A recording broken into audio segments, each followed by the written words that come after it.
A'udzubillahi minasyaitonirrajim. Bismillahirrahmanirrahim. Assalamualaikum warahmatullahi wabarakatuh. Alhamdulillah wassalatu wassalamu ala Rasulillah wa ala alihi wa sahbihi wa man walah. Subhanaka la ilma lana illa ma 'allamtana innaka antal alimul hakim. Alhamdulillahilladzi hadana li hadza wa ma kunna linahtadiya laula an hadana Allah. Rabbi shrah li sadri wa yassir li amri wahlul 'uqdatam min lisani yafqahu qawli. Allahumma anfa'na bima 'allamtana wa 'allimna ma yanfa'una wa zidna ilma. Rabbana yassir wa la tu'assir, Rabbana tammim bil khair, Rabbi zidni ilman, amin ya rabbal alamin. Ustaz, hari ini kita masuk ayat 34 surah Ar-Rum. Silakan Ustaz. Okey. Liyakfuru bima atainahum.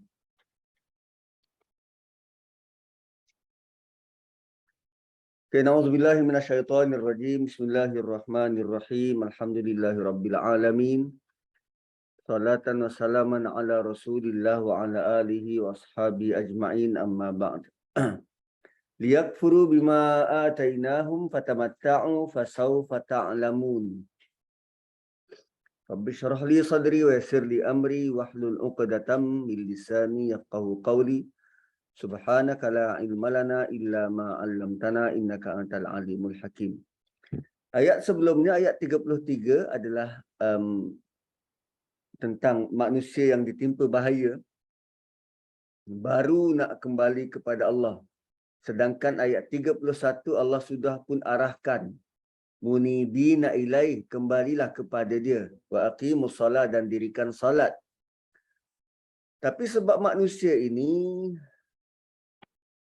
dia ada idea dia boleh memilih. So bila dia diberi kuasa, kelebihan untuk memilih, maka dia pilih ikut cara dia, sehingga kan menafikan pula orang lain. Farraqu dinahum, boleh berpecah belah. Pilihan-pilihan mereka buat tu mengakibatkan berpecah belah. Bila dia tidak diberi bertanding, dia buat parti baru. Dia memilih untuk buat parti baru, sengaja nak pecah. Kullu hizbin bima ladaihim farihun. Dan lebih malang ialah setiap puak, setiap parti ini rasa dioranglah paling betul. Setiap puak, setiap parti ini dioranglah paling betul. Tapi bila Allah beri mereka masa, mereka disentuh dengan mudarat. Allah tidak kata mereka diselimuti. Allah tidak kata mereka didatangkan dalam bentuk besar, berat. Allah cuma kata masa. Masa ni apa? Kata akar dia lamasa. Lamasa ni sentuh. Masa tanpa lam. Sentuhan itu kecil sangat. Sikit, sangat ringan. So mudarat yang datang kepada manusia ni, walau dengan seringan-ringan mudarat, menjadikan mereka beramai-ramai da'au rabbahum munibina ilaih, baru nak kembali pada Allah. Kemudian summa idza azaqahum minhu rahmah, bila kami kurniakan kepada mereka rahmat, azaqahum, bila Allah tarik balik musibah itu, ditukar dengan rahmat. Idza fariqum minhum bi rabbihim yusyrikun, sebahagian daripada mereka Bukan sekadar nak bersyukur, tak. Tapi sebaliknya, menduakan Tuhan pula. Menduakan Tuhan. Liyakfuru bima atainahum.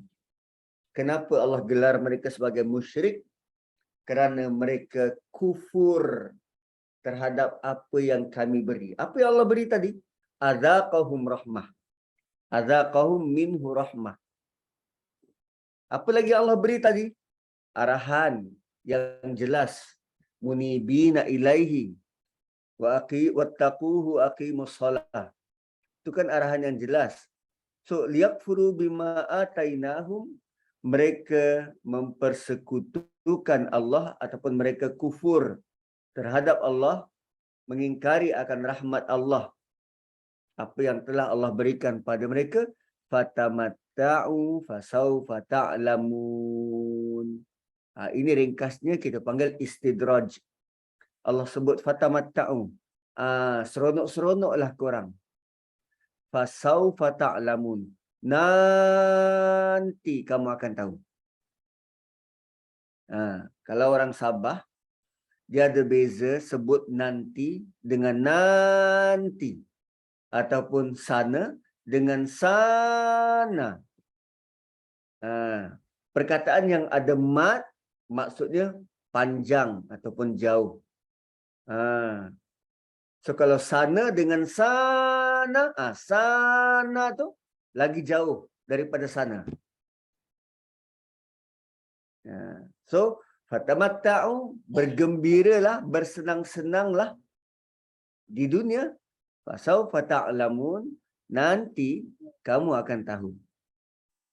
Nanti kamu akan tahu. Am anzalna alaihim sultana. Am anzalna alaihim sultana.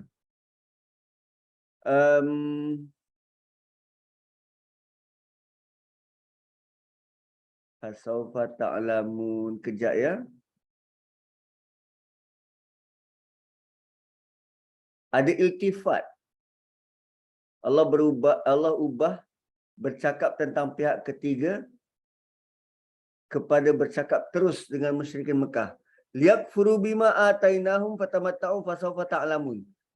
Liyakfuru bima atainahum kan, biarkanlah mereka kufur terhadap apa yang diberikan kepada mereka. Fatamatta'u, kamu. Tadi mereka, atainahum mereka, fatamatta'u kamu. Lazimnya kalau Allah letak pihak ketiga, itu menunjukkan jauh. Allah menyampah nak bercakap. Tapi pernah kan kita mulakan bercakap dengan anak tu, kita mulakan dengan kita sebut pasal orang lain. Hari tu mak jumpa dengan orang gini. So kamu kena ingat, tadi cakap dengan orang lain. So sekarang Allah ubah bercakap terus dengan musyrikin Mekah tu untuk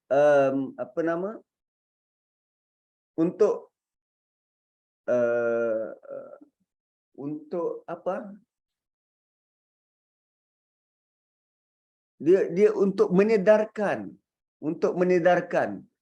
sebenarnya benda yang dicakap ni bukan tentang orang lain, tentang dia, tentang kamu. So bila diubah tu, dia jadi macam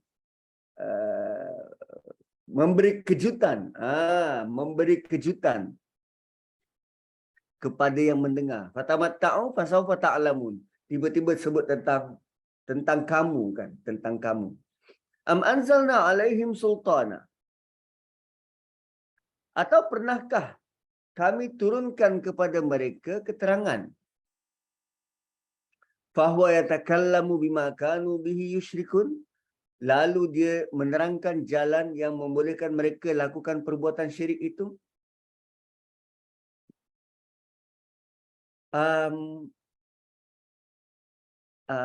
Macam mana?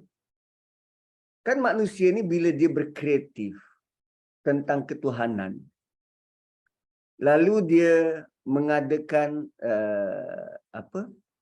orang tengah antara dia dan Tuhan. Sekarang Allah tanya, kami ada pernah bagi sebarang arahan ke kau buat macam ni? Atau am anzalna alaihim sultana. Kami ada beri mandat kepada korang supaya korang boleh bercakap begini dan begini tentang Tuhan.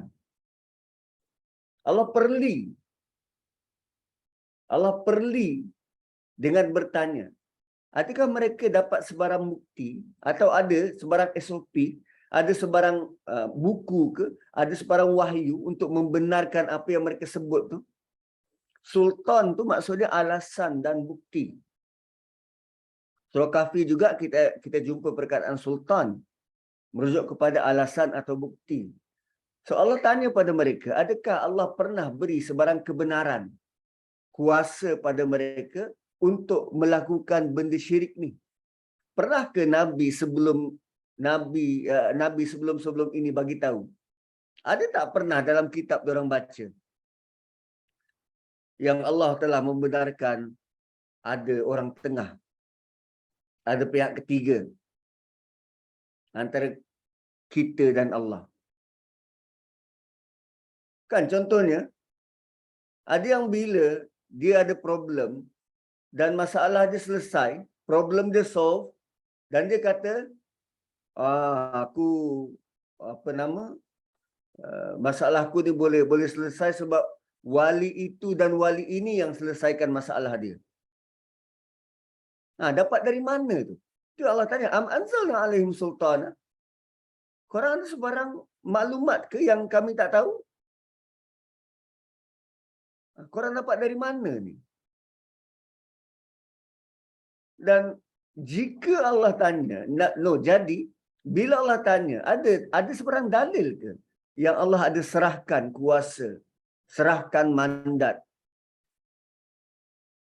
untuk uruskan angin, misal kata kepada Nabi Sulaiman? Kan selalu bagi salam pada Nabi Sulaiman, dia yang jaga angin.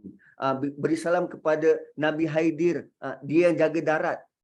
Loh, macam tu boleh? So Allah kata janganlah memandai-mandai. Benda tu datang dari mana? Tak perlu memandai-mandai. Dan begitu juga ayat ini ditujukan kepada pengamal-pengamal syirik ni. Dari mana dapat amalan ni? Pernah Allah suruh ke? Atau ada panduan daripada Nabi ke? Tak. Diorang memandai-mandai. Fahuwa yatakallamu bima kanu bihi yusyrikun. Lalu keterangan itu menunjukkan apa yang mereka selalu persekutukan dengan Tuhan. Kalaulah mereka ada dalil, maka bentangkanlah. Then we see sama ada boleh diamalkan ataupun tak. Tapi mana dalil yang mereka keluarkan?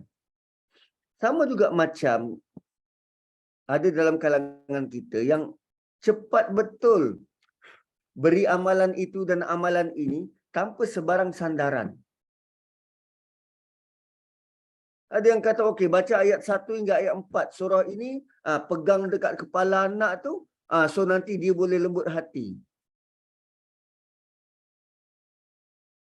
Agama ni mana ada unsur-unsur mistik macam tu? Ini bukan Avengers.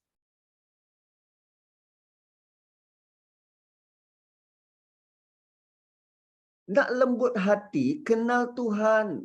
Nak lembut hati, jadi hamba. Jadi, kita tak ada istilah aura-aura, baca dan boleh transfer ke otak anak tu. Tak. Kecuali kalau dekat kepala anak tu ada USB. Tu boleh transfer. Cucukkan USB. Terus. Janganlah macam tu. Dapatkan dalil. Nabi ada buat tak? Yang Nabi buat, kita tak buat. Nabi solat duha 12 rakaat. Nabi sembahyang malam 11 rakaat. Tu tak dibuat tu. Nabi baca Mulk, Nabi baca Isra, itu tak dibuat. Nabi baca surah Sajdah sebelum tidur. Tu tak dibuat. Tapi yang bukan-bukan. Dia ikut kreativiti. Janganlah begitu. Am anzalna alaihim sultana. Adakah sebarang dalil, mandat?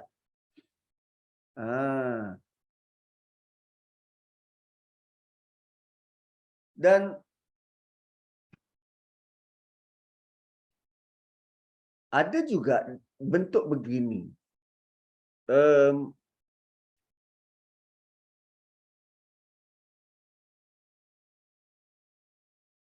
Dalam penggunaan dalil, ada dalil tu status dia sahih. Namun, walaupun dalil tu sahih, ia tidak bermaksud soreh. Walaupun dalil tu sahih, dia tidak bermaksud dalil tu soreh. Apa maksud soreh? Tepat dengan amalan.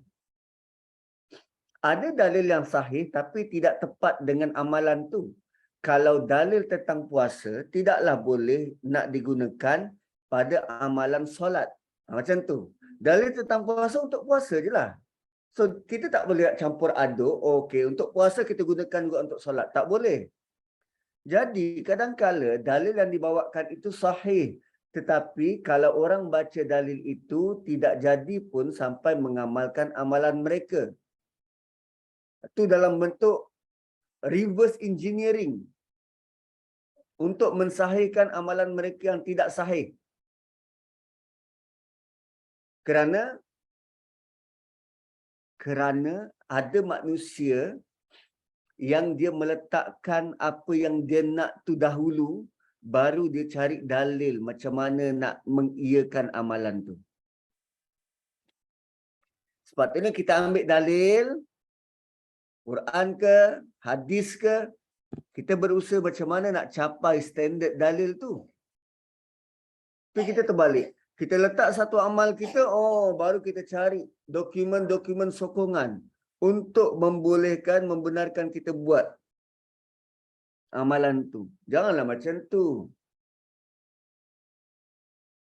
Contohnya, ada hadis yang sebut tentang sahabat Nabi, Ja'far, melompat apabila dipuji oleh Nabi. Dan kalau kita setakat baca hadis ni, tanggapan kita ialah Ja'far suka dengan pujian tu kan? Ialah bila Nabi puji dia, dia melompat. Maksudnya Ja'far suka dengan pujian tu. Dan lebih dahsyat, ada orang kemudian dalam kalangan kita, dia ambil hadis ini untuk membenarkan zikir sambil menari mereka. Dalil dia, tu Ja'far melompat tu bila Nabi puji. Apa kaitan melompat dengan menari? Begitu. Padahal tak ada pun dalam hadis tu Ja'far menari-nari. Tapi hanya melompat sekali. Saking bungahnya. Bungah ni gembira, orang Jerman cakap. Kan macam mana? Macam mana dia melompat pun kita tak tahu. So, jangan semata-mata asal ada dalil, tujuannya untuk mengiyakan apa yang kita buat. Janganlah begitu. Agama ni kan bukan ikut tekak kita.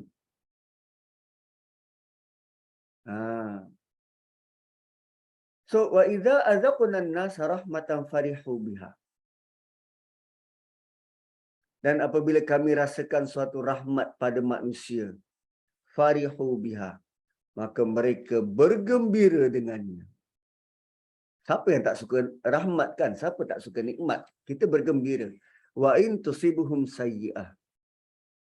Dan bila mereka ditimpa bencana, bima qaddamat aydihim, itu pun kerana hasil tangan mereka.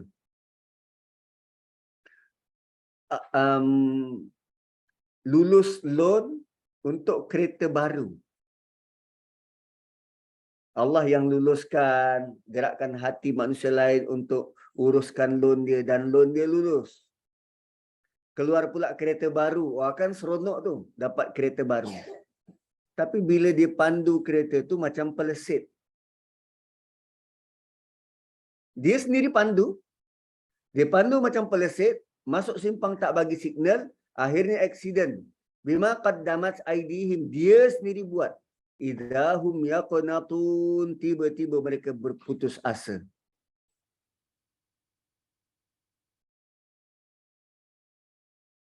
Tiba-tiba mereka berputus asa. Bila dapat nikmat dan rahmat dari Allah, manusia amat gembira.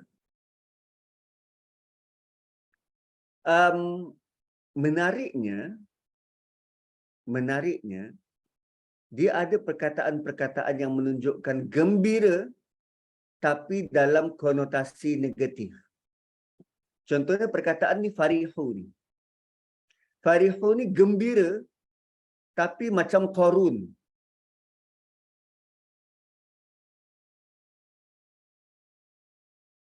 Perkataan farah tu gembira.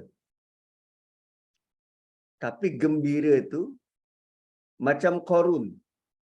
Dalam bentuk ada kesombongan dalam gembira tu.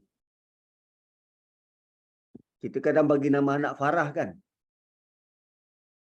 Ui, tu macam mana nak bentuk tu?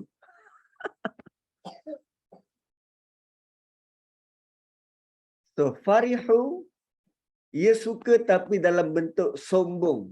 Dia bangga, dia gembira, dia bangga sehingga dia memperkecilkan orang lain. Tu farihu tu. Tu kan kisah Qarun tu. La tafrah. Innallaha la yuhibbul farihin. Tafrah di situ tu gembira sehingga membangkitkan kesombongan, merendahkan orang lain.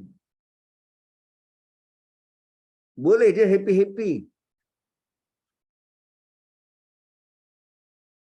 Tapi ada kegembiraan yang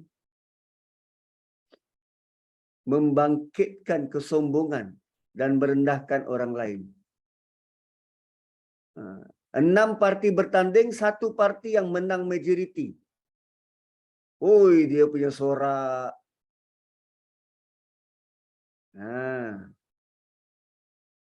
So, kegembiraan tu bukan tak boleh bergembira, bergembira silakan. Tapi jangan sampai kita merendahkan pula orang lain. Malah, terkadang mereka sangka pencapaian mereka sangat hebat. Dapat kereta baru HRV. Keluaran baru, orang lain tunggu 6 bulan. Kita tunggu 3 minggu je. Sebab ada orang dalam. Oi, dia punya canang. Satu kampung. Hari dia dapat kereta tu, hari-hari dia pusing dekat taman dia tu. Konon-konon nak panaskan enjin. Walhal dia tahu jiran sebelah rumah dia, sama-sama booking, tak dapat lagi. Dia sangka apa yang dia dapat tu sangat hebat. Suka dengan apa yang ada, tidaklah salah. Tetapi bila sampai merendahkan orang lain, itu sangat tidak patut.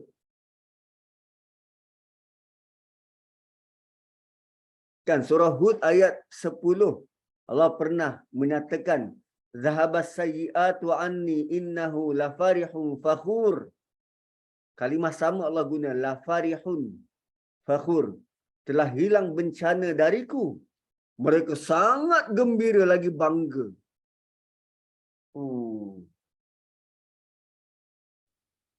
Setelah WHO mengumumkan tentang status pandemik COVID-19, bagaimana reaksi kita?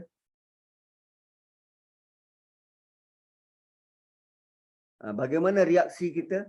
Reaksi kita, wah, kita sudah berjaya. Kita sudah berjaya menguruskan COVID-19.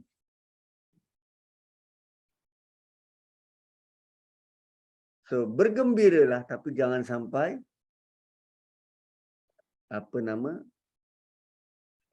membangkitkan kesombongan. Allah ingatkan dalam bentuk ayat ini bahawa sama ada rahmat atau musibah, keduanya datang dari Allah. Maka janganlah terlalu berbangga sehingga sombong. Kesedaran bahawa apa yang kita dapat tu datang dari Allah akan menjadikan kita lebih sejahtera, lebih seimbang, lebih sedar. Itu pengimbang dia tu. Dia sangat beza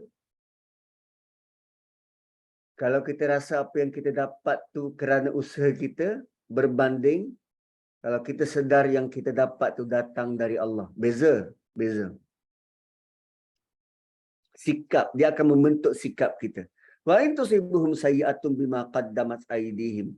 Dan bila orang yang sama kemudian yang menerima dugaan dan musibah dari Allah, tusibuhum sayyi'ah, musibah yang buruk, musibah yang jelek, maka mereka terus berputus asa.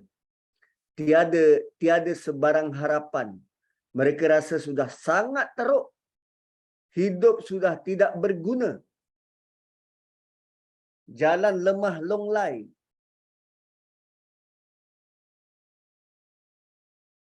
So, dia membentuk sikap. Sikap orang yang dapat nikmat dan sikap orang yang dapat musibah. So, dia ada dua hujung, dua ekstrim. Satu gembira sampai bangga, satu lagi putus asa sehingga nak tamatkan nyawa.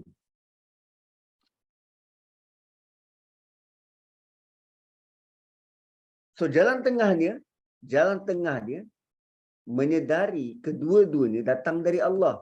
Dapat nikmat, kita sedar datang dari Allah, kita tak akan melampau batas.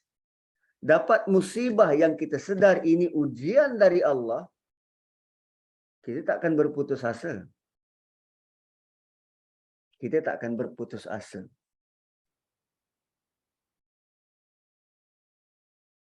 Kan, kita tak akan sampai menyebut kenapa aku yang kena musibah ini, apa salah aku? Kan, why me?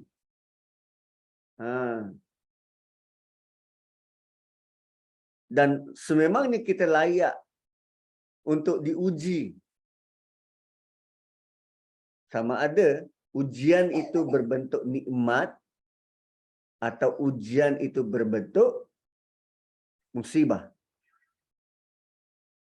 Begitu yang sepatutnya kita fikirkan, berada di tengah-tengah. Idahum yaqnatun,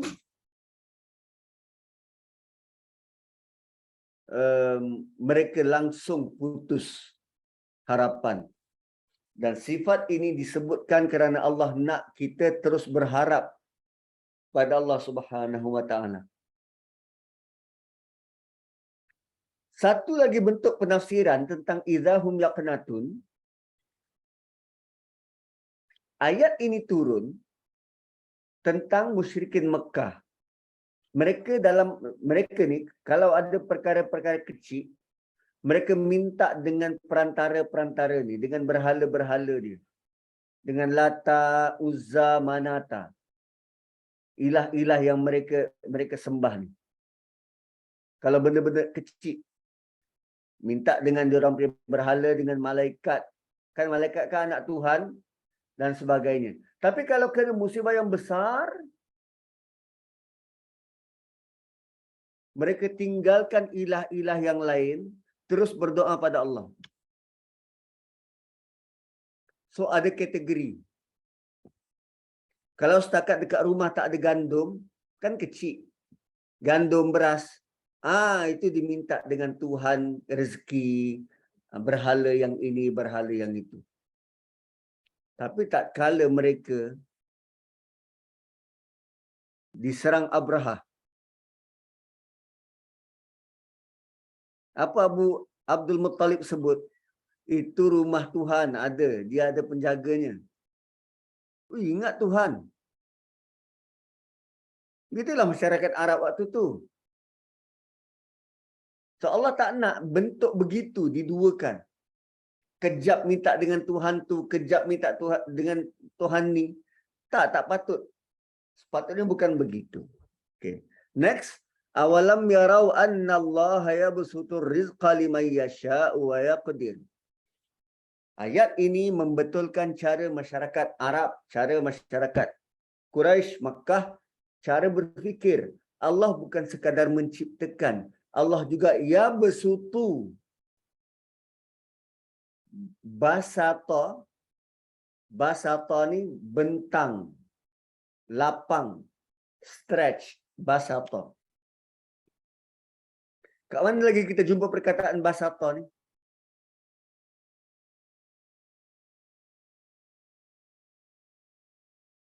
Surah Mulk ada tak?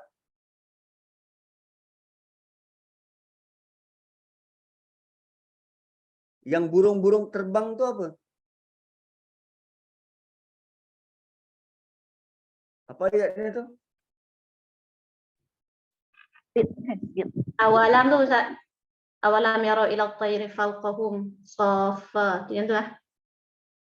Oh, itu wayaqbid. Yang tu. Oh. Basata ni melapangkan, stretching, melapangkan rezeki. So dia ada lapang dan dia ada sempit. Tapi kali ini Allah tak sebut lapang dan sempit. Allah sebut basata, lapang, dan Allah kadarkan. Kadarkan ni dicatu, cukup-cukup. Allah tak sebut sempit rezeki. Kita je yang menggelarnya sebagai sempit rezeki. Allah kata wa yaqdir, Allah cukupkan. Qadara. Kita dia terjemah sebagai sempit, sedangkan tu bukan sempit. Kan kadar apa kadar? Kalau dalam tata cara keuangan kerajaan, apa-apa program yang kita nak buat, kursus ke, dia ada kadar dia. Dia ada satu jumlah yang kita kena patuh. Nak makan tengah hari, sarapan pagi dan makan tengah hari. Dia ada kadar dia. Kadar semasa sarapan dan makan tengah hari RM21, RM18. Tu kadar dia. So tak bolehlah melebihi kadar kalau nak minta catering sediakan apa-apa. Maksud kadar ni ikut peraturannya tu. Ikut kadar yang ditentukan. Kalau ia bersutu, minimumnya berapa? So tak ada shilling. Tapi bila ikut kadar, shilling dia ni Allah tetapkan shilling. RM18. RM18 je lah. Bukan disempitkan. Dia cuma letak shilling. Wa yaqdir. Ya basutur rizqa liman yasha' wa yaqdir. Dan nikmat termasuk rezeki kita ditentukan oleh Allah. Sama ada lapang ataupun ada kadar. Tak ada siapa selain daripada Allah yang boleh tentukan rezeki. Hatta Mikail, malaikat yang membawa rezeki itu. Dia cuma bawa je. Bukan dia yang tentukan kadar-kadar rezeki kita. Tak. So, bila Allah bagi yang bersutu pada kita, beri rezeki yang banyak, maka sebagai orang beriman, kita perlu lebih banyak bersyukur.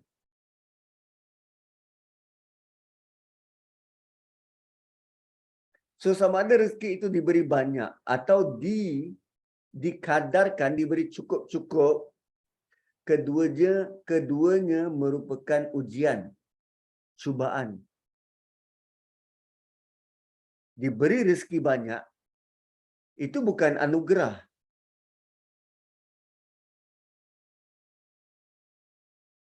Itu ujian. Kerana kita masih hidup di dunia. Diberikan kesenangan itu bukan anugerah. Itu bukan balasan.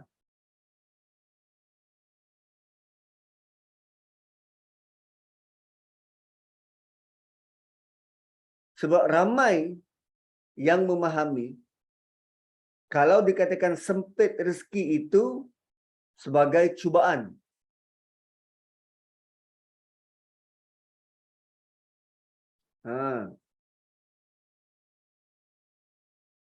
Dan sepatutnya kita juga memahami rezeki yang luas itu pun cubaan. Manakala tidak,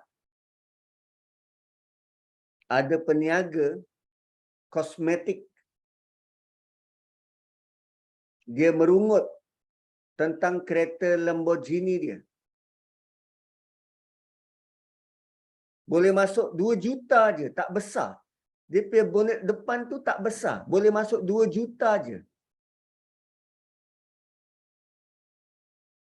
Kenapa keluar perkataan sampai macam tu? Kenapa perlu sampai farihu biha tu? Kereta itu adalah harga berjuta. Bonet depan tu ada kompartmen, ada ruang untuk letak barang. Dia isi dengan duit 2 juta. Dah penuh. Jadi dia kata, oh boleh muat 2 juta je. Wow. Dia nak tunjuk siapa tu? Dia nak tunjuk pada siapa yang dia boleh muat 2 juta je dalam bonet dia. Dia nak tunjuk pada Tuhan yang dia kaya? Tak mungkin. Dia nak tunjuk pada siapa? Kita. Dia nak tunjuk pada pembeli-pembeli penyokong produk dia yang korang sebenarnya sedang mengkayakan dia sehingga dia gagal untuk berfikir dengan waras.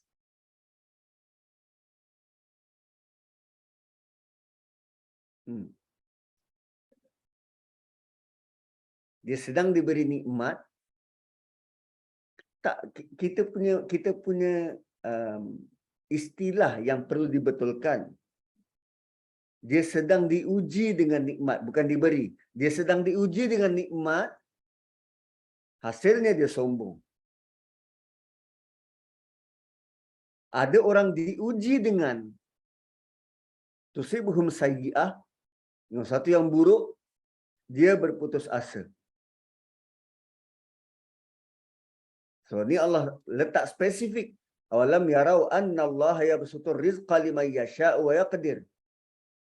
Kamu tak tengok ke? Mengapa mereka tidak melihat? Awalam yarau. Mereka tidak melihat. Allah suruh kita tengok. Ada orang yang dapat rezeki yang luas rezeki, ada orang yang ala kadar. Ya, kita sebut ala qadar. Di atas kadar. Jadi bahasa Melayu ala kadar. Rupanya pembahagian kekayaan, pengagihan itu, inna fi dzalika laayat, itu adalah tanda-tanda kebesaran, keterangan-keterangan, ayat, bukti-bukti bagi mereka yang sedang berusaha untuk beriman.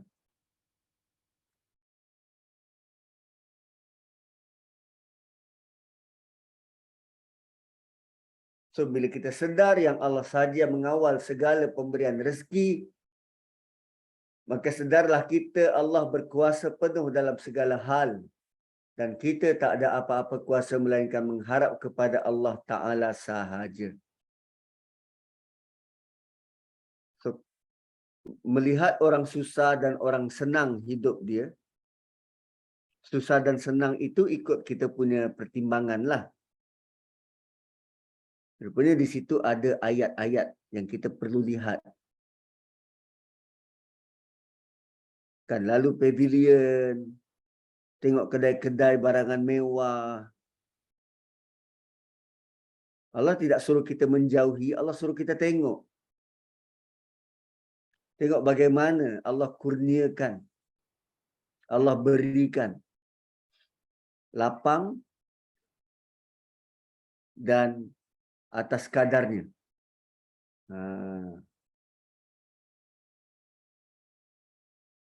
Kemudian fa'atizal qurba haqqahu wal miskin wa ibnas sabil. Oh, speaking of which, speaking of rezeki. Bila sebut tentang rezeki, maka berilah kepada kerabat terdekat, zal qurba, yang ada kaitan kerabat. Haqqahu, haknya. Wal miskin, dan orang-orang miskin. Apa maksud miskin?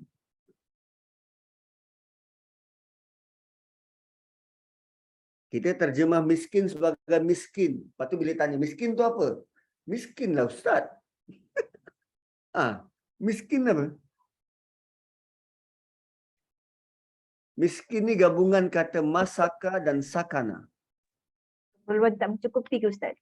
Tak mencukupi. Dia cukup-cukup untuk makan pakai dia sahaja, cukup-cukup, tak ada lebihan apa-apa. Okay. Kalau setengah orang dia kaya pun tapi dia cukup-cukup bayar untuk bayar keperluan hidup dia tu, dia lagi miskin sebab dia tak mampu untuk yang lain-lain yang bukan keperluan dia lah, yang keperluan dia yang lain. Cukup-cukup untuk makan pakai je. Okay. So miskin dia gabungan dua perkataan, masaka dan sakana. Masaka dan sakana.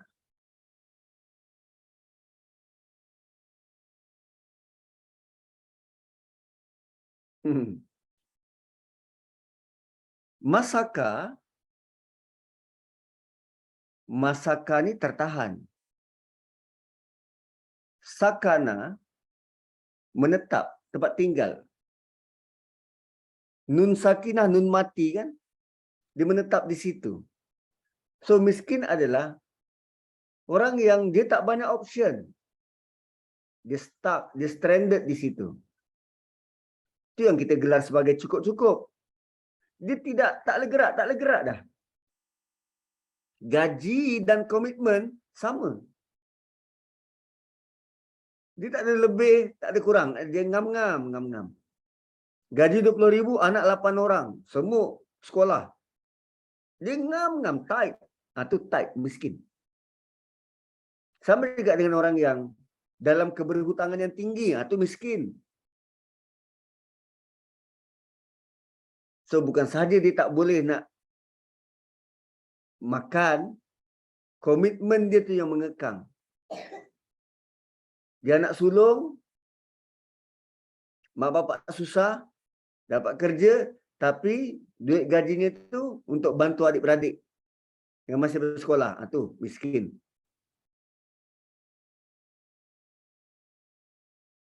Dan the best part ialah bila Allah kata fa'atizal qurba. Beri kepada kerabatmu. Allah tak kata beri hartamu. Tak. Tapi Allah bagi tahu beri hak mereka. Haqqahu. So dalam gaji dia ada hak kerabat kita. Fa'atizal qurba haqqahu, hak mereka. So mulakan dengan adik-beradik yang dekat kerabat dahulu. Baru tengok orang keliling kita.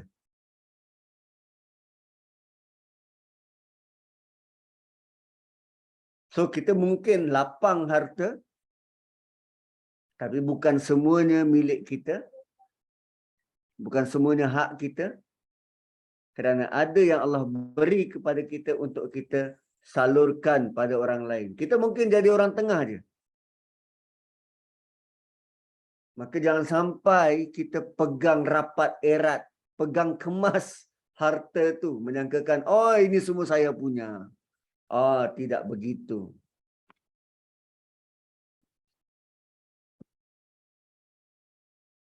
Ramai orang yang mula mencongak pendapatan menteri dan perdana menteri.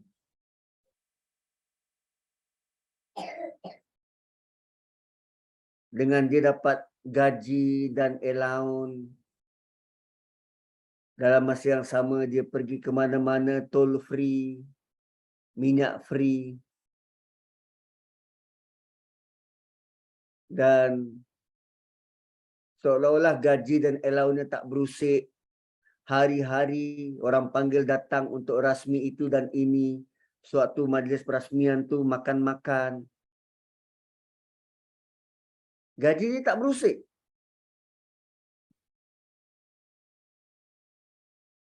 So macam mana dia nak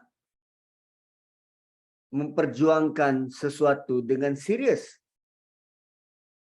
Bila orang sebut tentang kos sara hidup, dia terasa ke dengan kos sara hidup?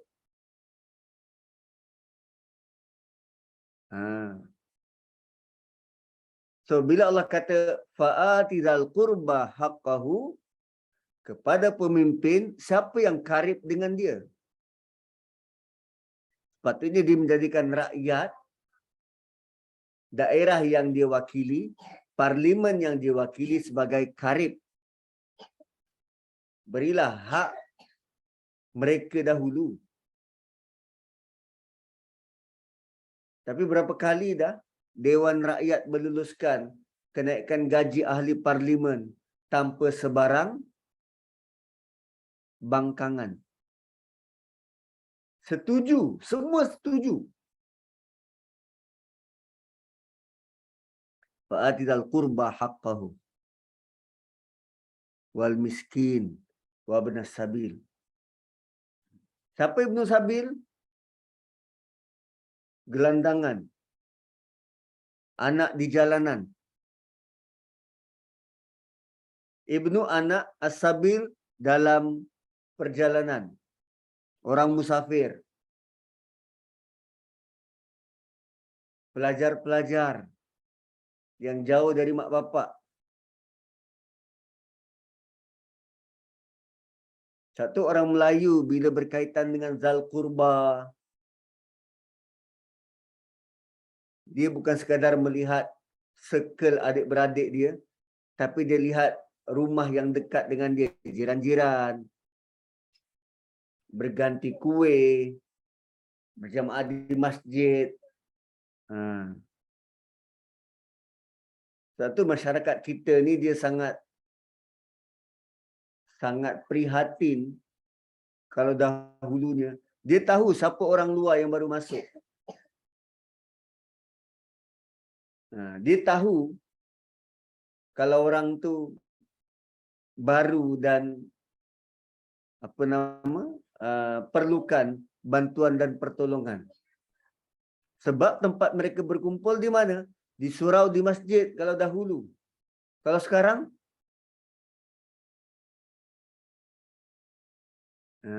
orang taman sendiri pun tak kenal. Lepas tu tiba-tiba keluar je bendera putih dari rumah. Kau bergaul pun tak dengan masyarakat. Pergi ke masjid surau pun tak. Lepas tu tiba-tiba kau keluarkan bendera putih. Satu sudut ya, bagus nak mengaku. Tapi dalam keadaan sampai terdesak macam tu baru kau nak keluarkan bendera putih. Seolah-olah orang dekat keliling kau, orang masjid, orang surau tu, begitu zalim tak prihatin terhadap anak Korea. Janganlah sampai macam tu. Kan?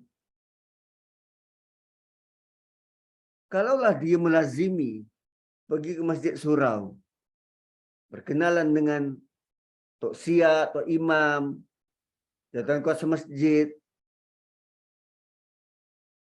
sebenarnya mudah je untuk dibantu, ditolong. Besok kita tak buat.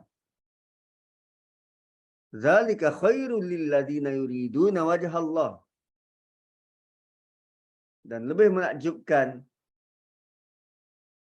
tentang ati. Ati itu apa tadi? Beri. So, bila melibatkan pemberian, memberi ni, dia punya peak, matlamat ulung memberi pada orang ni ialah untuk melihat wajah Allah.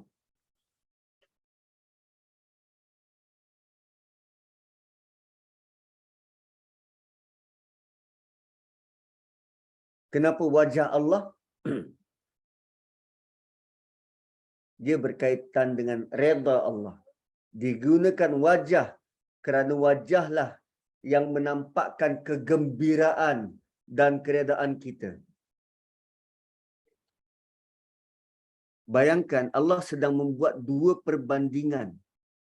Gembira. Satu, engkau gembira dengan hartamu sehingga engkau merendahkan orang lain. Satu lagi, engkau menggunakan hartamu sehingga engkau gembira di akhirat nanti dapat melihat wajah Allah. Dua sudut kegembiraan, tapi pada dua ekstrim yang berbeza. Alat dia apa? Harta. Alat dia harta.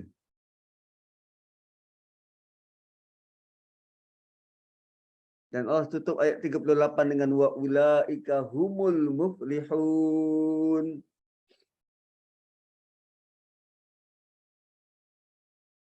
Dan merekalah orang-orang yang berjaya setelah berusaha. Usaha untuk keluarkan harta.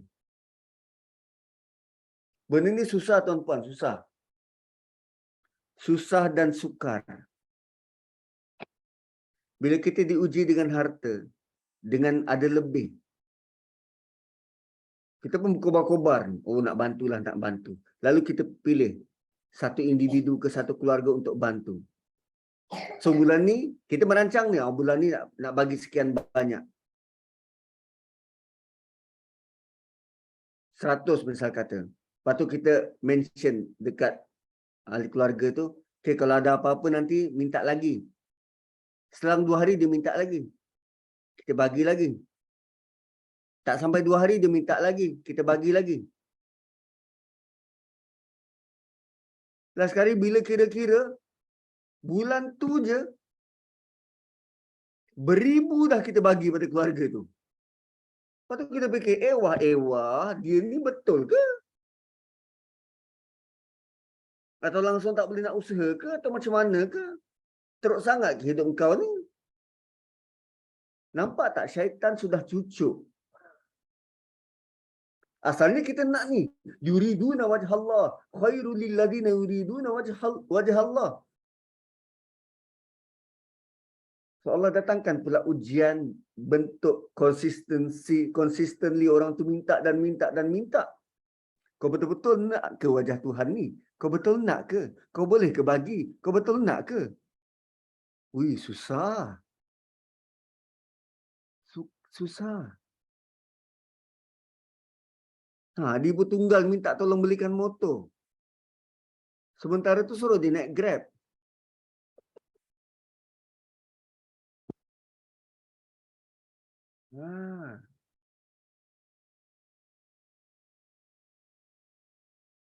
Atau macam mana?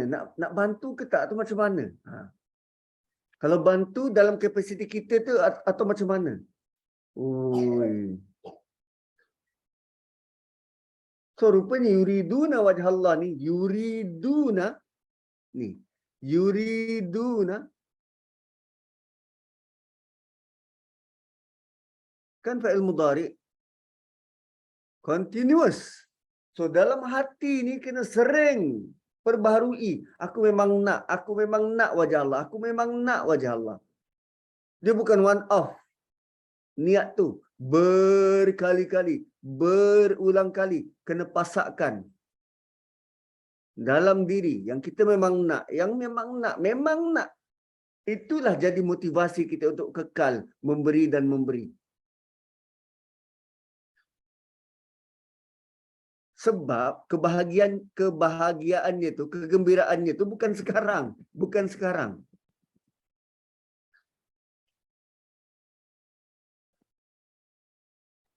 Kan apa sangat kalau kita nak bandingkan kita dengan orang-orang Ansar. Mereka mendahulukan Muhajirin walaupun mereka sendiri dalam keadaan terdesak nak.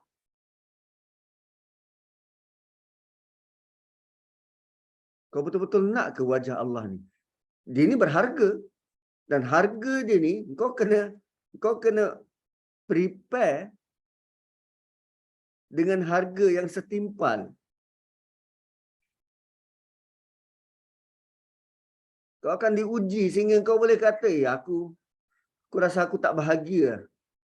Kau akan diuji sampai macam tu. Sebab kebahagiaan yang kita nak ni, kebahagiaan yang kekal. Kegembiraan yang kekal. Dengan wajah Allah. Wa ulaika humul muflihun. Dan salah satu pendekatan falah yang kita tahu dia sebagai petani.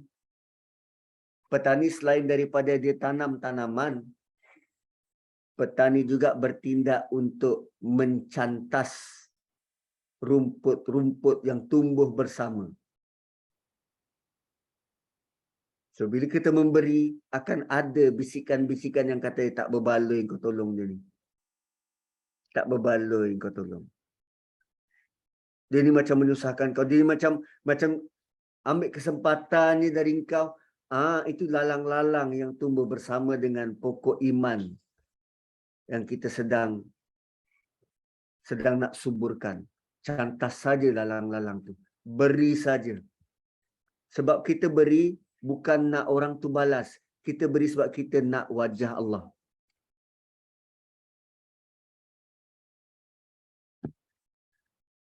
Dan sistem keuangan dekat dunia ni dia banyak bentuk sistem keuangan. Antaranya yang manusia melihat sebagai adil dan saksama seperti sistem komunis. Kan? Rakyat tidak memiliki sebarang harta kerana semua harta itu milik kerajaan. Dan kalau semua milik kerajaan, macam mana 10.30? 10.30? 10.30 kan? Sekarang? Bukan 10.30? Okey. So, macam mana kita, ialah rakyat tak ada harta, semua harta milik kerajaan, macam mana nak implement ayat ni? Macam mana kita nak bagi pada orang? Sedangkan untuk memberi, kita kena ada pemilikan harta dulu.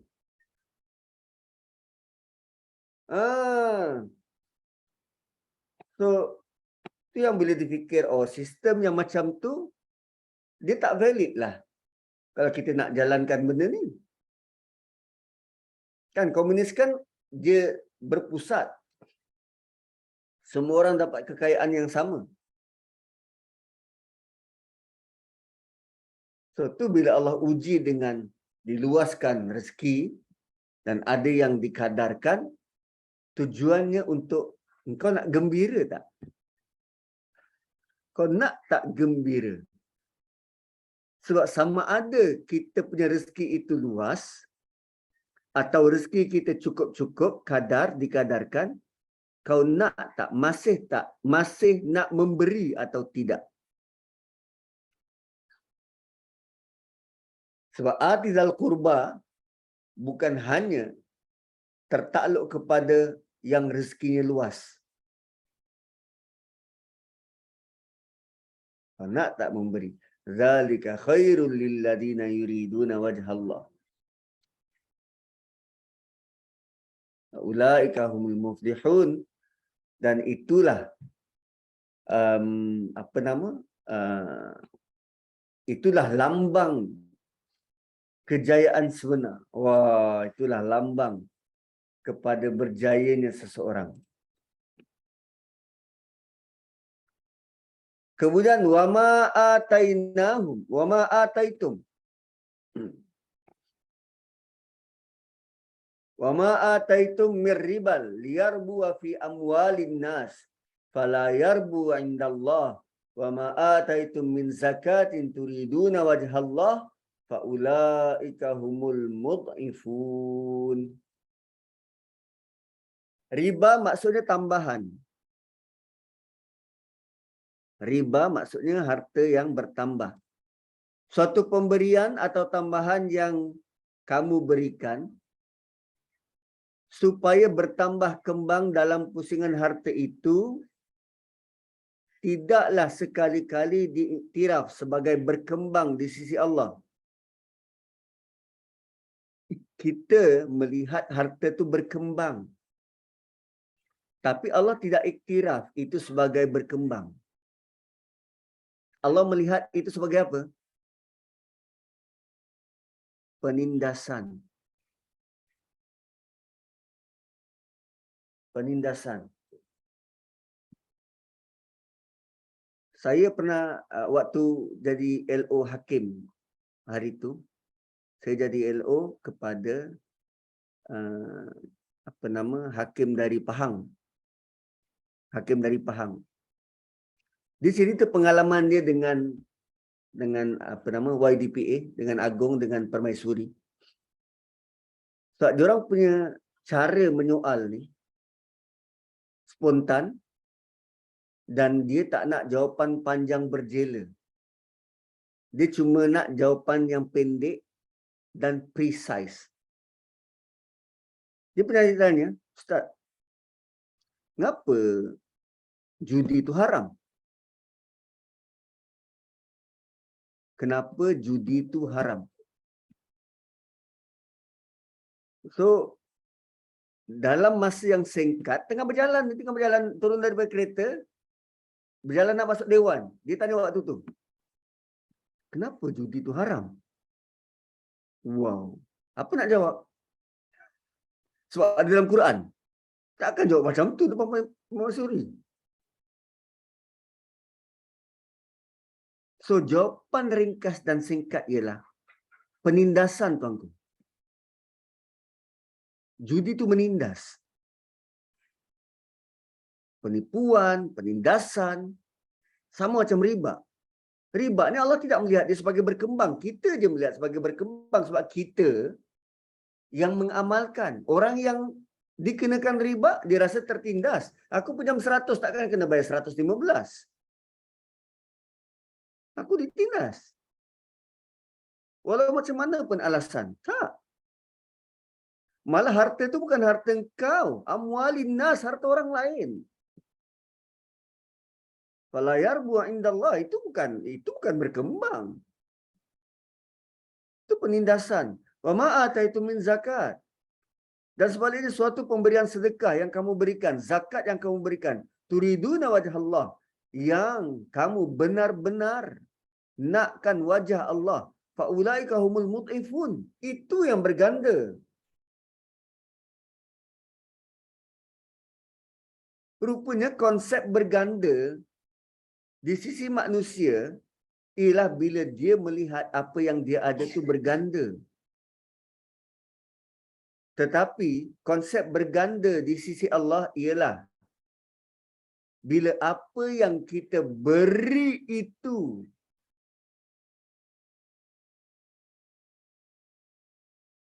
akan berganda. Kita melihat logik kita, harta ni apa yang kita ada dan kita lihat tu nampak bertambah. Itu membuatkan kita happy. Tapi di sisi Allah tak. Kalau kau nak wajah Allah, Allah nak lihat apa yang kau beri. Dan Allah gandakan. Mud'ifun. So, dua perkataan berganda yang kita belajar. Satu riba. Dan satu lagi, mud'ifun.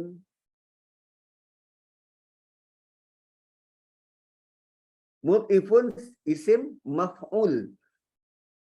Orang yang melakukan proses menggandakan wang.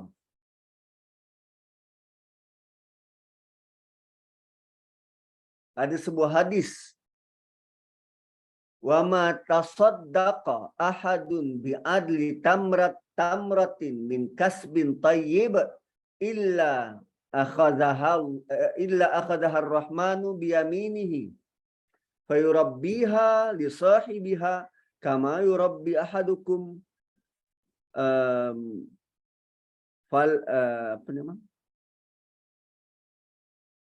falawahu au fasilahu hatta tasiru tamratu a'zama min Uhud.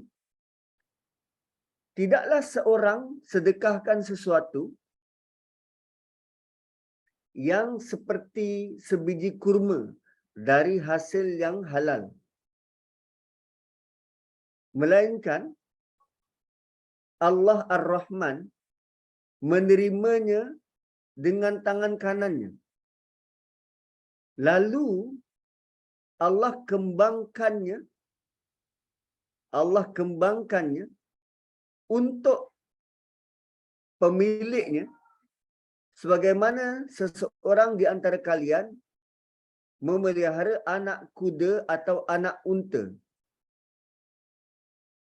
Allah kembangkan sebiji tamar tadi untuk pemilik itu dikembangkan seperti mana? Contohnya seperti mana kalau ada orang Arab yang bela anak kuda atau anak unta. Anak kuda kan kecil, poni. Bila dia bila dia bela, dia akan jadi kuda yang besar. Sama macam anak unta akan jadi unta yang besar, unta dewasa. Kan berkembang tu. So tamar tadi tu Allah kembangkan daripada sebiji tamar kurma, Allah kembangkan menjadi lebih besar dari bukit Uhud.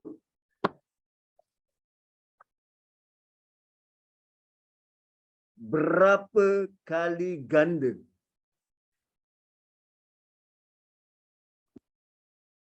Kalau kita tengok anak kuda dengan kuda dewasa, kita mungkin boleh agak 3 kali ganda, 4 kali ganda besar.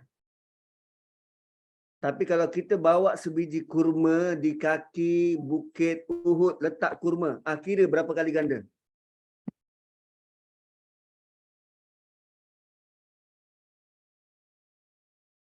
Tuan-puan, kita mendengar perbandingan itu sudah cukup gembira. Belum lagi kita melihat wajah Allah.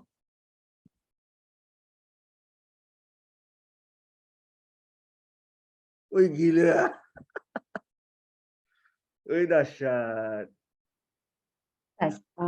Allah bagi tahu kat ayat ni punya perkataan dia ganda sahaja, Ustaz. Kan?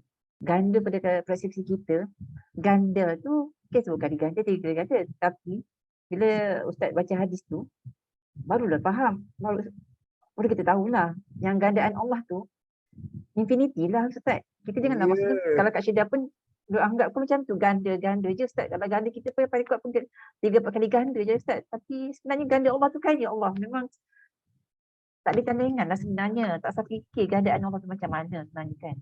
Iya. Macam mana dibandingkan tamar dengan bukit Uhud? Wih.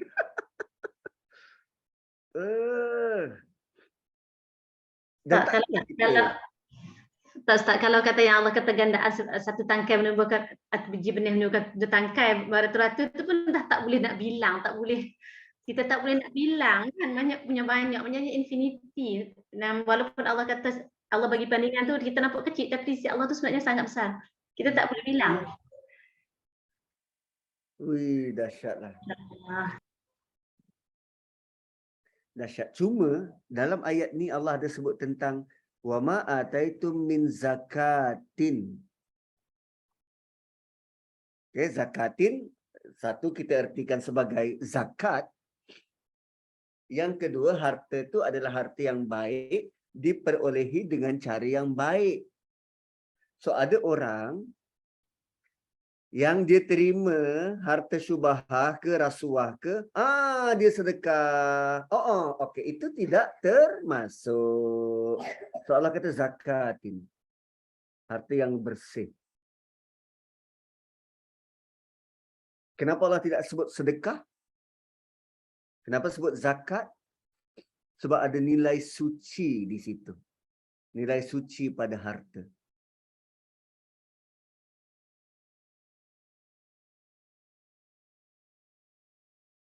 Nilai suci pada harta.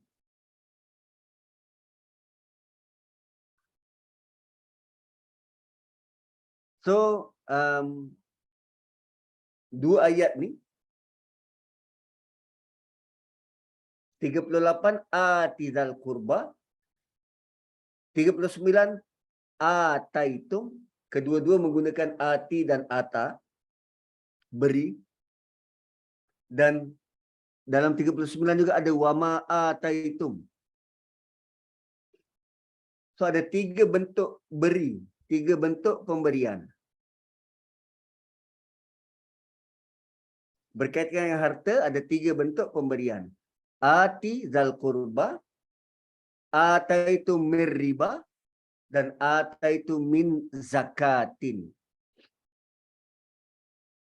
Kalau kita buat list yang paling baik, zalika khairun, yang paling baik, ati zal qurba haqqahu wal miskina wa ibnas sabil.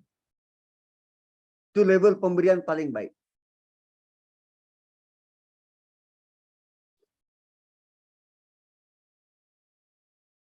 Dan itu digelar sebagai muflihun.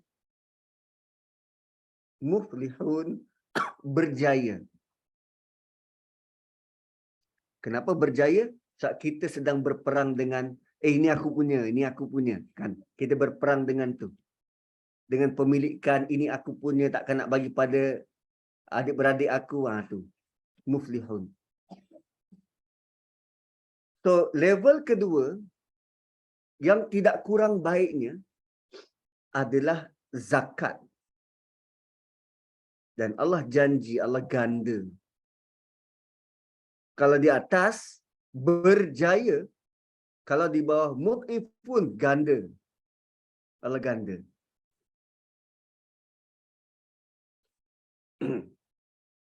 Dan yang di tengah-tengah, wa ma'ataitu meriba, itu buruk. Itu terburuk. Fala yarbu indallah. Itu Allah tidak iktiraf. Itu terburuk.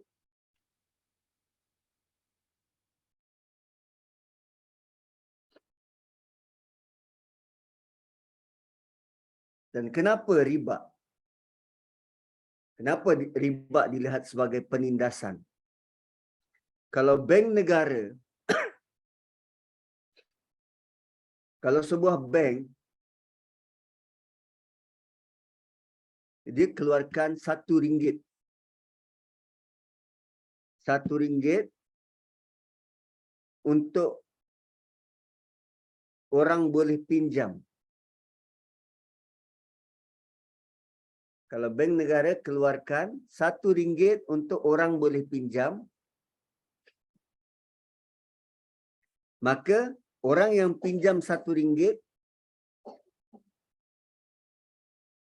sebagai modal asal, dia kena bayar balik RM1.50. Sedangkan yang keluarkan duit ni dari bank. Pencetak pengeluar duit ni dari bank.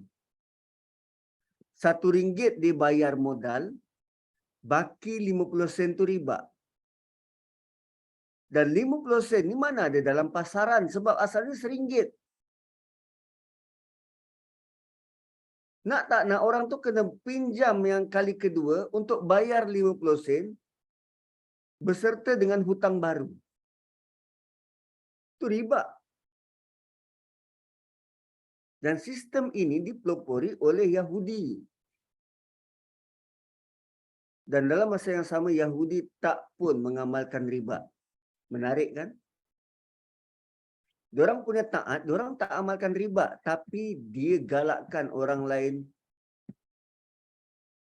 Kalau orang lain nak pinjam daripada dia, dia kenakan riba. Tapi sesama dia tak makan riba.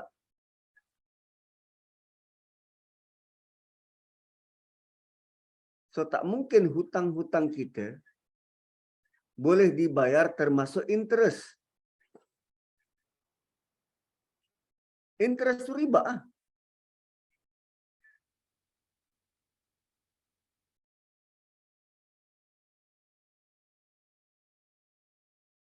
Dan itu penjelasan tu panjanglah. Saya tak ada kemahiran dalam keuangan. Tapi menariknya tuan-puan, kita tak ada kelas yang spesifik, kelas pentadbiran keuangan. Tak ada. Sedangkan hari-hari kita berurusan dengan wang. Kita tak ada kelas pengurusan kekayaan. Mengurus harta.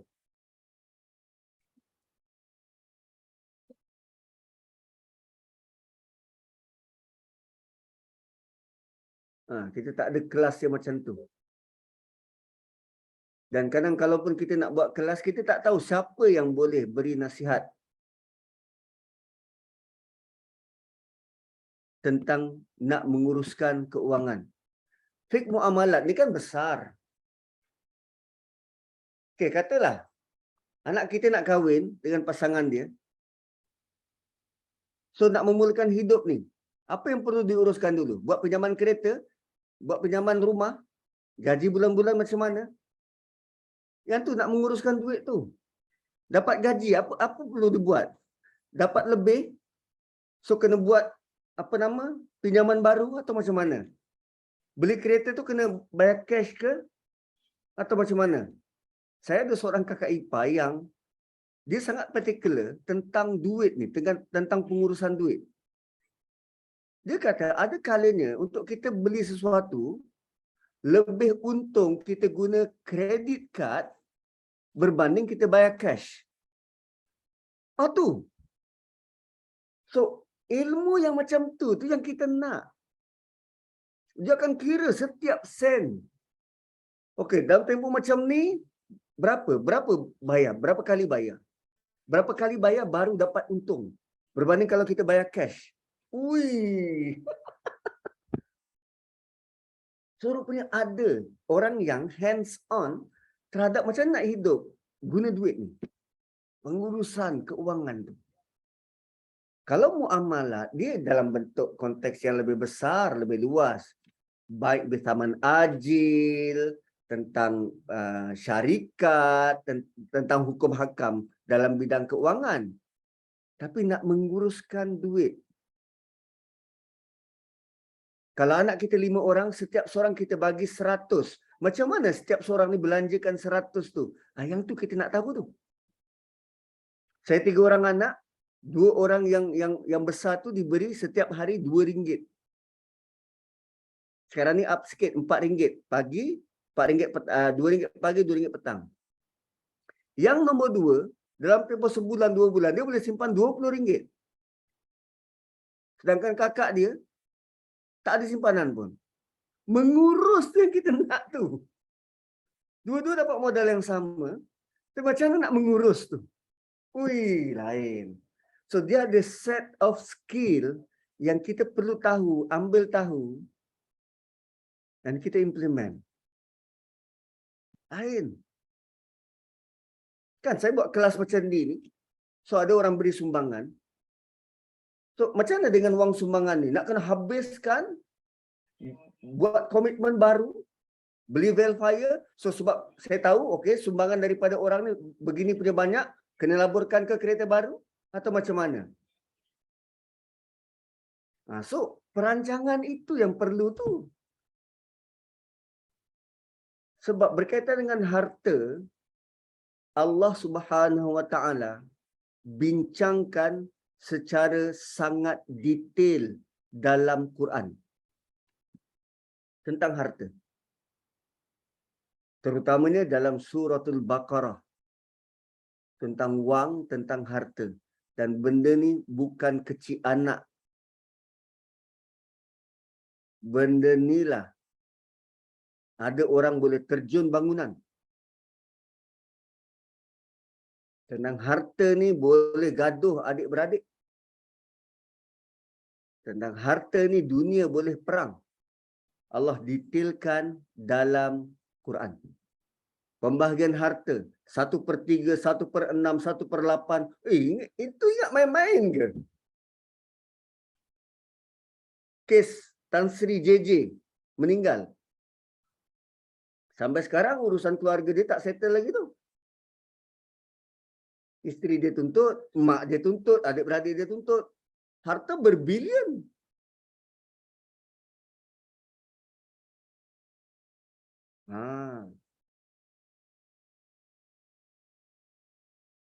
So, dua ayat ni 38 dan 39 adalah tentang apa yang kita ada, macam mana kita nak belanjakan. Beri pada kerabat. Ini bukan belanja untuk diri ya. Beri pada kerabat, beri untuk digandakan, atau beri dalam bentuk zakat. Kan lain. Dua yang terbaik ialah beri pada orang, satu kepada kerabat, satu buat zakat. Beri pada orang. Sedangkan yang kedua, yang di tengah-tengah tu, kita beri untuk digandakan. Dan digandakan dalam bentuk riba. Kenapa nak gandakan? Itu kan untuk kepentingan diri, untuk kita. So, dia masuklah mana-mana FD, tak kira konvensional ke, Islamik ke, dia masuk je. Yang penting berganda. Fala yarbu indallah. Tak, Allah tidak iktiraf itu sebagai berganda. Lain. So 10-20 saya nak minta diri dulu sebab ada lawatan daripada imam tentera dari Australia. Tentera dari Australia datang ke Malaysia. So imam dia tu nak melawat Masjid Negara. So tuan-tuan dan puan-puan, insya-Allah kita jumpa lagi minggu hadapan bermula ayat 40. Bermula ayat 40. Setelah Allah cerita pasal rezeki, pasal harta dan bagaimana nak menguruskannya, kemudian Allah cerita tentang Dialah yang bertanggungjawab ciptakan kamu, beri rezeki, kemudian kamu mati, kemudian kamu hidup kembali. So kitaran hidup yang lebih luas, lebih besar. Dan di dalam kitaran hidup tu Allah sebut sebelum tu tentang harta dan pemilikan. Barakallahu li wa lakum. Assalamualaikum warahmatullahi wabarakatuh. Waalaikumsalam warahmatullahi wabarakatuh. Waalaikumsalam warahmatullahi Kita pun tak buka sesi jawab lah sebab Ustaz pun ada kerja. Jadi memang deep lah semua Ustaz ayat ni. Allahu Akbar. Bila dihurai-hurai satu-satu ni kita nampak pecahan-pecahan yang sebenarnya yang Allah ajarkan kepada kita sebenarnya. Semua ada tertulis dalam Al-Quran ni sebenarnya. Jadi Alhamdulillah, jazakallah khairan Ustaz. Kita akhiri dengan tasbih kafarah. Subhanallahumma bihamdik. Asyhadu an la ilaha illa anta. Nastaghfiruka wa natubu ilaik. Wal asri innal insana lafi khusr. Illa alladziina aamanu wa 'amilus shalihaati wa tawassaw bil haqqi tawassaw bis sabr. Assalamualaikum warahmatullahi wabarakatuh. Waalaikumsalam warahmatullahi wabarakatuh. Terima kasih Ustaz. Terima kasih. Ustaz. Terima kasih semua. Terima kasih Ida, terima kasih Liza, terima kasih semua. Masya Allah, subhanallah, hari ini Assalamualaikum, terima kasih Sir. Urusan harta. InsyaAllah.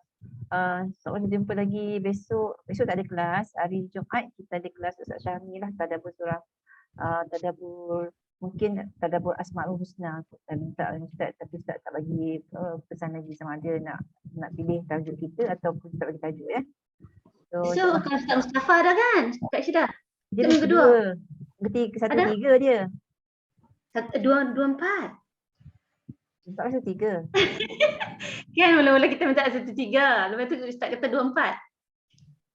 Nanti kan Syida confirm balik Kena confirm balik. Kalau ada bagi tahu bagi tuan group segera. Sebab dia orang prepare kan besok ada kelas kan. Terima kasih semua. InsyaAllah kita jumpa lagi. Jazakumullah khairan katsira atas perhatian pagi ini. Terima kasih host. Terima kasih moderator. Sahabat-sahabat ingatlah kan bila kita bersedekah tu kita ingatlah poin hari ini Ustaz sampaikan berkenaan dengan gandaan. Sama ada kita nak gandaan daripada Allah yang Allah redha ataupun gandaan yang kita sendiri redha, iaitu riba. Riba tu menggunakan kemurkaan Allah, gandaan itu menggunakan kemurkaan Allah, tapi gandaan yang mendatangkan keridaan Allah itu kita dengan mengharapkan wajah Allah, redha Allah. Benda kita dapat poin ini insya-Allah. Alhamdulillah. Terima kasih sahabat semua atas pada pagi ini. Kita jumpa lagi pada sesi akan datang. Esok jangan lupa kelas Ustaz Musafa berkenaan dengan muamalat. Itu penting juga pengurusan kewangan kita, masya-Allah. Memang kami terpegun dah sebab apa ni benda berkaitan dengan ekonomi kita. Bagi seorang rumah tangga dan juga suami isteri masa harta, pengurusan kewangan yang patut dengar dah apa yang disampaikan oleh Ustaz Musafa Suki ni. Memang benda tu kita buat tapi sebenarnya benda tak betul. Menggunakan Allah. InsyaAllah kita jumpa esok ya. Terima kasih semua. Dengan itu saya akan terima kasih sama-sama. Siapa ya Amir Hakim ni? Hasanah. Pakai Facebook anak, saya tak ada Facebook. Okey, tak apa. Nanti dapat tahu lah nanti Hasanah sebenarnya. Ingatkan dapat juga. Okey. Terima kasih. Jumpa lagi insyaAllah. Okey, Assalamualaikum warahmatullahi wabarakatuh. Waalaikumsalam warahmatullahi wabarakatuh.